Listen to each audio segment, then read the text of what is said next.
Welcome to this 2-minute travel blog where our mission is to inspire travel.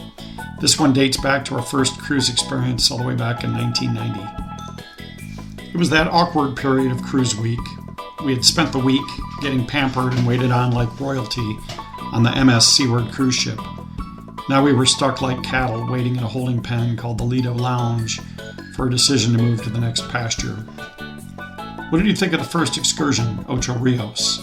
The loud woman dripping gold and diamonds asked her traveling companions, not really interested in the response, just killing idle time. Ocho Rios, I thought, I'll answer that one. Hadn't meant to eavesdrop, but there wasn't much else to do at that point. Ocho Rios had been the highlight of this trip of a lifetime.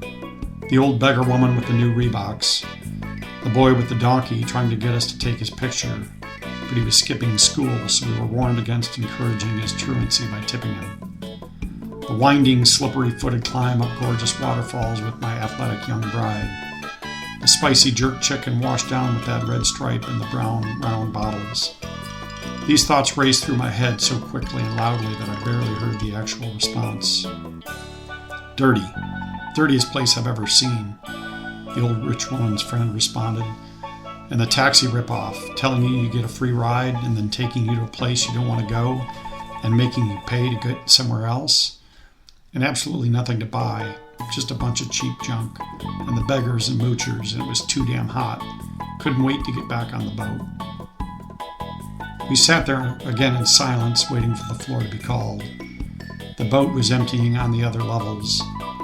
Meanwhile, the early arriving passengers for the next cruise had already started to gather around the counters in the terminal with that giddy, hopeful anticipation we had known just 7 days earlier.